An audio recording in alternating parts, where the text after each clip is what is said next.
Suspense.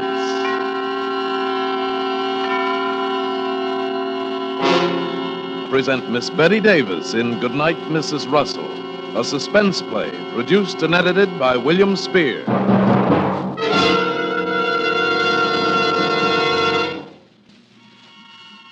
And now with Goodnight, Mrs. Russell, starring Miss Bette Davis with Elliott Reed, hopes once again to keep you in suspense.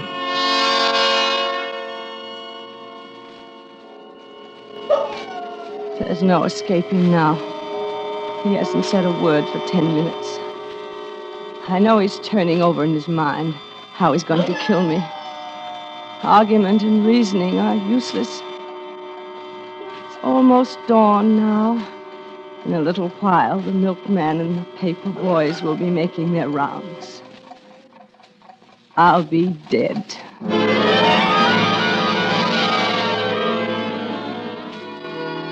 The cafe was just half a block away from where I worked.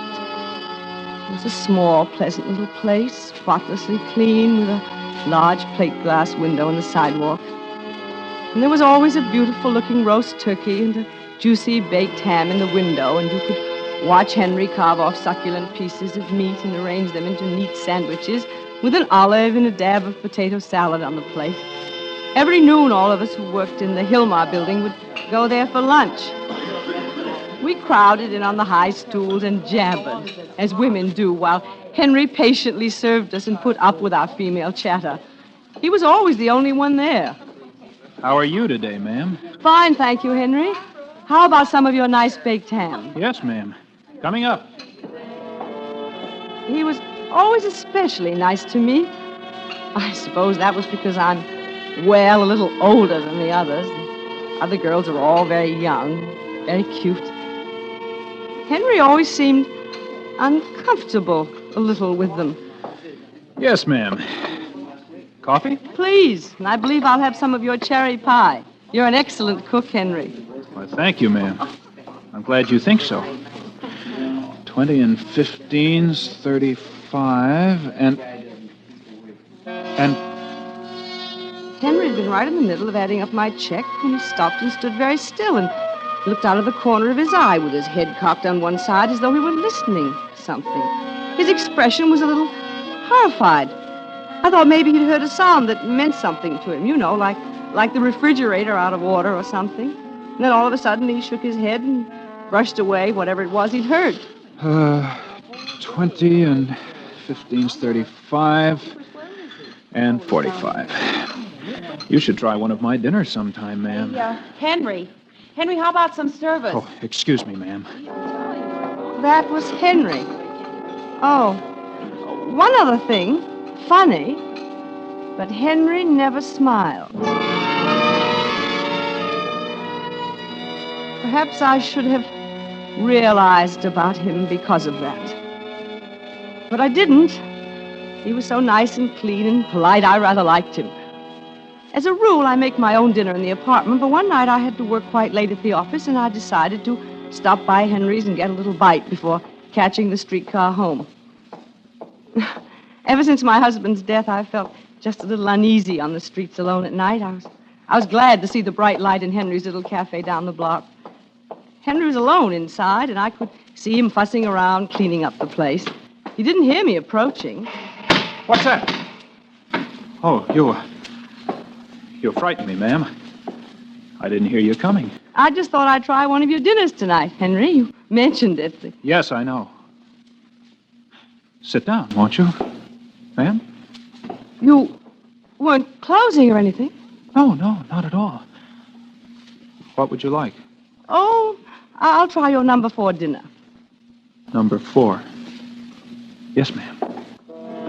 He seemed frightened about something or suspicious. Yes, that was it. He seemed suspicious about something. I thought I wanted to help him somehow, but I didn't want to butt in. This is the first time you've ever been by here at night, ma'am. Yes, I had to work late tonight, Henry.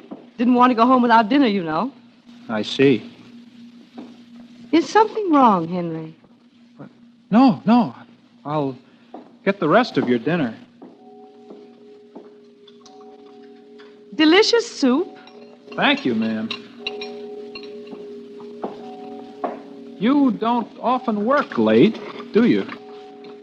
No, I don't. This is the first time, in fact. My boss asked me to stay late to type some letters. I know. You work in the Hilmar building. Why, yes, I do. How did I know lots of things, ma'am. This is a good dinner, Henry.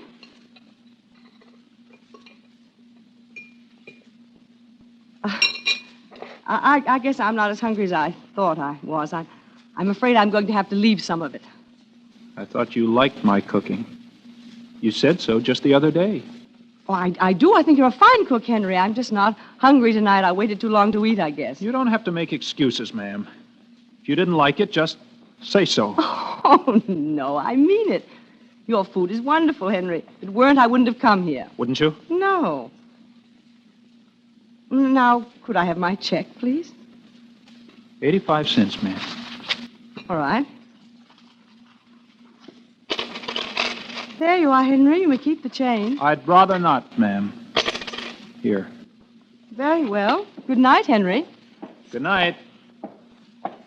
And, ma'am, Yes, next time you come, I'll have something you like.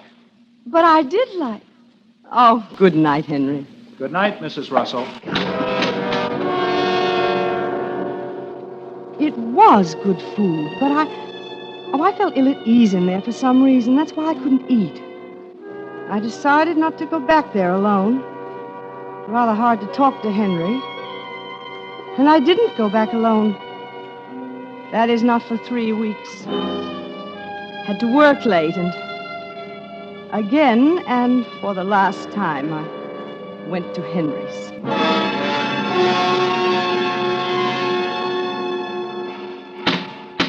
Hello, Henry.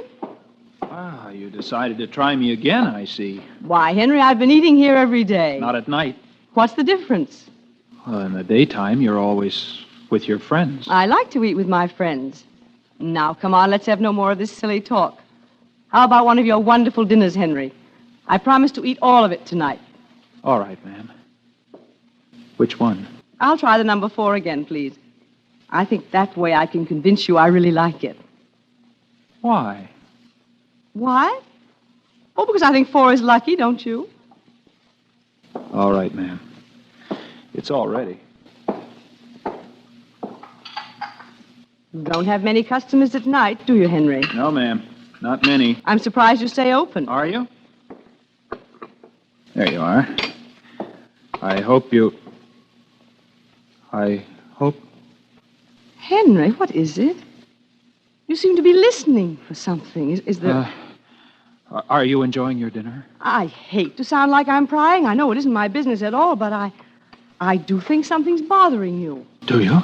Yes, isn't there some way I can help you? Nothing's bothering me, ma'am. Yes. You know, I had a son like you. Did you? He was in the army, killed in the war. He was very much like you. I see.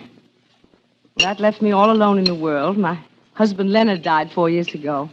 Yes? He was a wonderful man. Everyone admired him. A contractor, you know. I see. He noticed that as I talked away about my family and everything, he became very quiet. He sat down on the cooler back of the counter and just watched me, his face absolutely blank. I couldn't tell what he was thinking. When I'd ask him a question, he'd just answer with, I see, or yes, or no. Sometimes he wouldn't answer at all, just stare at me. I was getting uneasy again. I just about decided to make up an excuse to pay my bill and leave. It was getting quite late when my head began to feel heavy, and I began to feel sick. Henry, I feel ill. Henry, I'm awfully dizzy. I don't think I can. Henry, can't you hear me? I believe I'm going to faint. Perhaps you'd better help. Did you do something?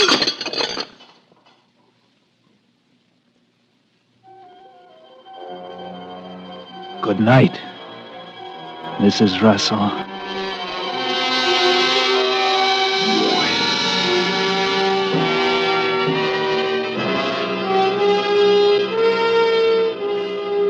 Bringing you Miss Bette Davis in Goodnight, Mrs. Russell, tonight's production in radio's outstanding theater of thrills, Suspense.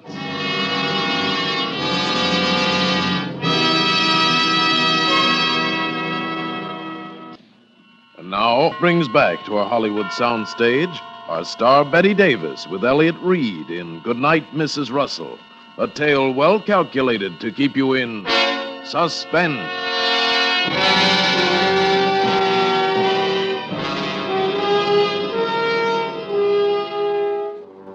I don't know how long I was unconscious. It seemed just for a moment crowded with horrible nightmares and dreadful sounds. I remember hearing a woman screaming and crying horribly. It was ghastly. I must have been unconscious several hours. And when I opened my eyes, it was dark, pitch dark. A clock was ticking somewhere, and I realized that the screaming woman had been me. Is anyone here? I'm tied up. Who's there? Can anyone hear me? Help! Help! Help! Where am I? You're in my room, Mrs. Russell. It was Henry. Where was he? The room was black as night. I could see nothing. What was I doing here? Why was I tied up? How did I get here? I remembered nothing after feeling dizzy at Henry's. So that was it. You put something in my food, didn't you, Henry? Yes, I did, Mrs. Russell. I didn't want to kill you at the cafe, you see. Kill? Yes, Mrs. Russell. Kill you. Dead. Why, Henry? Why? Because you're my enemy. You and all the others. Your enemy? I like you, Henry. I've always liked you. Don't lie, Mrs. Russell. You thought I didn't know, didn't you? You thought I didn't know what you were up to. What I was up to? Planning to kill me. Night after night, I've heard you, all of you, outside my window, whispering, talking about how you were going to kill me. Didn't you know I could hear you? You're insane! Oh, no, I'm smart, Mrs. Russell. And you know it. That's why all of you planned to kill me, get rid of me. Oh, it's just lucky I found out you were one of them. You'll be the first to die, Mrs. Russell. And you're going to die slowly, in the dark. How do you like that, Mrs. Russell? Be quiet, Mrs. Russell. Or I'll have to beat you up before I kill you. I tried to make myself think. I remembered you're supposed to humor people that like Henry. I tried to control myself. No one can hear you. No one even knows you're here. And I'm not going to untie you either. Not until you're dead.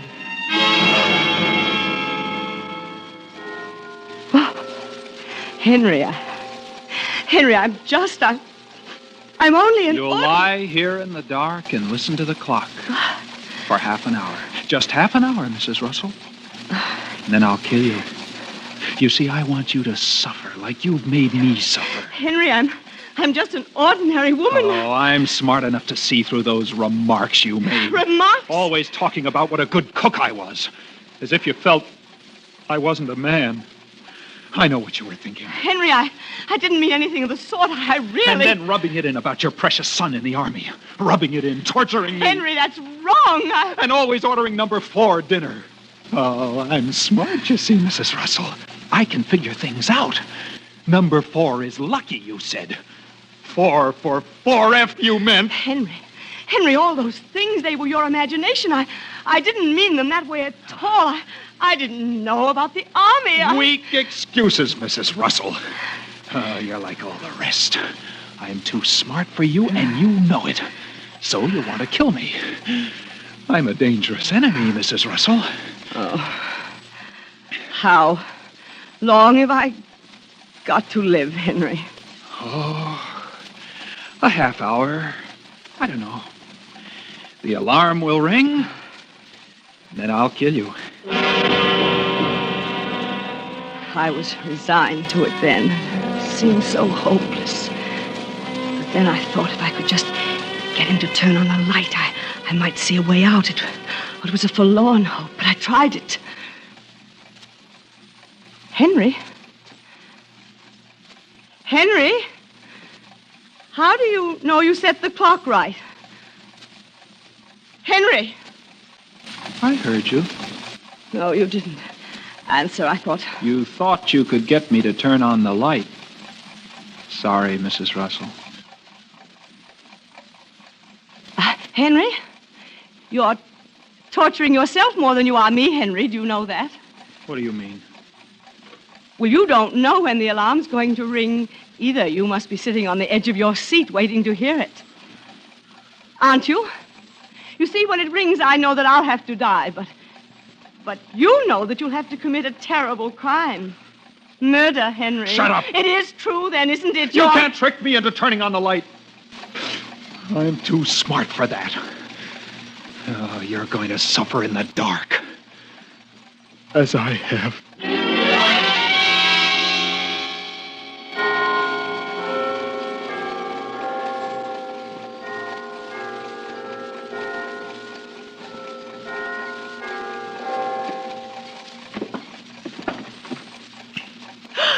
I decided to turn on the light, Mrs. Russell.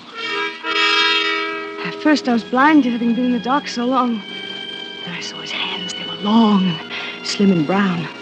Blue veins stood out on the backs of them. I looked up at him. He was glaring at me from beneath his bulging forehead. Then he picked up the alarm clock and looked at it. Henry, I see it's 10 minutes to 3.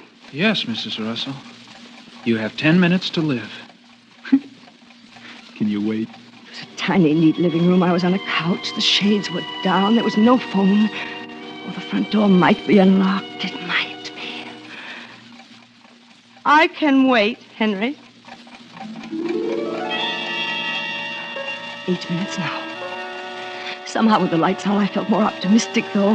The hands were racing each other around the face of the clock. If I could just get untied now, there'd be a chance. I'd have to be careful, but quick, quick. 5 minutes, Mrs. Russell. Henry, what are those things strapped to that board over there on the wall? Huh? Oh, that's my collection. A collection? Match folders. Oh, do you collect match folders? Oh, yes. I'll show them to you. I held my breath as he took them down off the wall. If that clock would only stand still for 5 minutes. Here. See? I have folders from all the famous night spots. Here's Ciro's and the Stork Club and 21. I bet you didn't think I'd been to all those places, did you? Why, no. Have you, Henry? Oh, sure. Lots of times. People would never believe me. That's why I have these. They're lovely, Henry. Henry, my arms and legs are numb from being tied up like this. Could you? No! I warned you not to get tricky, Mrs. Russell. I just wanted you to loosen my hands so I could look at your collection. Well, just your hands. I'd forgotten about everything. His collection for the moment. But that alarm would go any second and I would remind him. Here. As he untied my hands, my eyes fell on a large jade bookend beside the couch. There. Now, be careful, Mrs. Russell. You just wanted to see my collection, remember? Yes, Henry, show it to me. Now, oh, see this one? That's from the Coconut Grove. Yes, And, Henry. I And let this my one hand steal along the couch toward the Antoine's, bookends. New Orleans. Isn't that beautiful? Yes, yes, it is, Henry. And, I had it in my hand. You're not paying attention. Oh, yes, I am, Henry!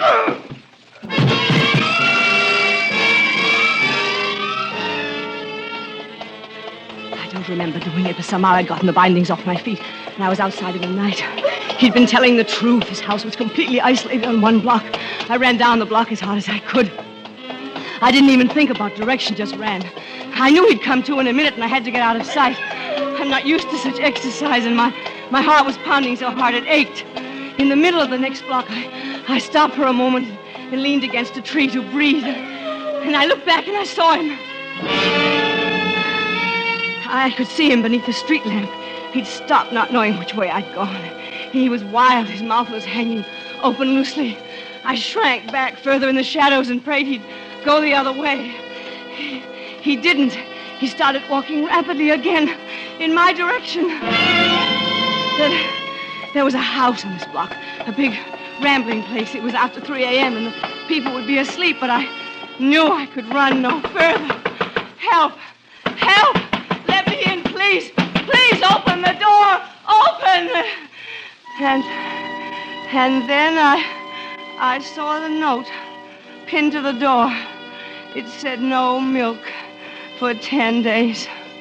I could hear Henry's footsteps down the street, and I knew he must have heard me. My heart felt as though it would burst. The street was deserted. And then I heard a car approaching. It was a block away. I ran out in the street and waved my arms. Help! Help me! Stop, please! Please, stop! Stop! Stop! Stop! Help! Help! Help! Help! Hello, Mrs. Russell. Henry! Come on, Mrs. Russell. Bye! Come on. Now, we're going home again, Mrs. Russell.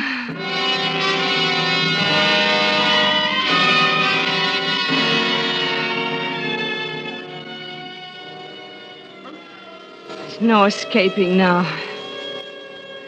He hasn't said a word for 10 minutes. I know he's turning over in his mind how he's going to kill me.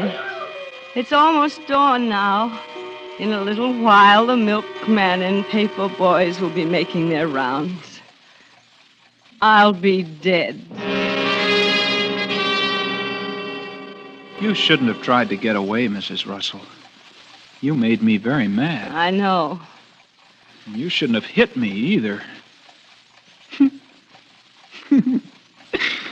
You were even smarter than I thought, Mrs. Russell. You almost made it. But you weren't smart enough, were you? If you're going to kill me, Henry, please do it. Haven't you tortured me enough? You see, it just didn't do you any good to be my enemy, did it?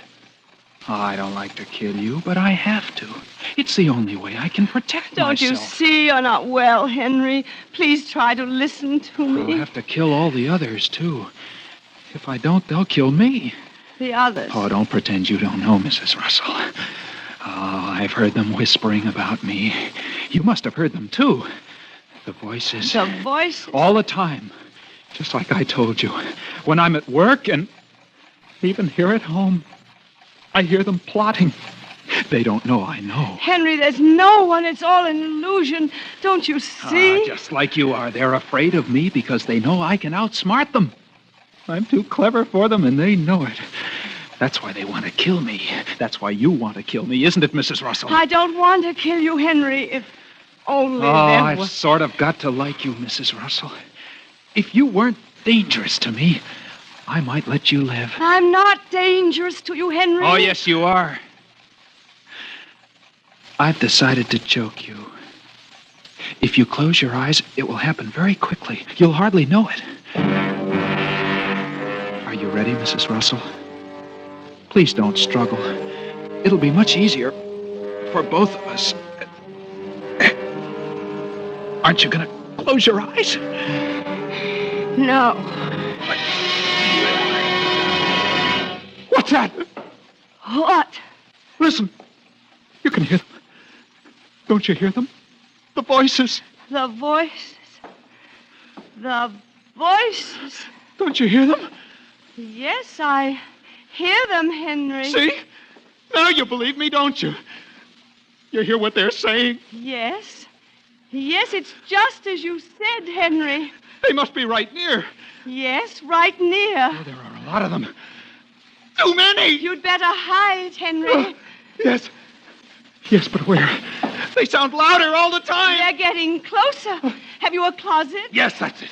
The closet. Over here. Shall I help you, Henry? Yes, yes. But be quick. This closet. I'll hide in here. All right, Henry. I'll protect you. There. A good place to hide. What if they find me here? I'll lock the door, Henry. No. I don't want to be locked in. They're getting closer, Henry. You'll unlock the door when they're gone? Yes, Henry. Lock the door, Mrs. Russell. You'll be safe now. Good night, Henry.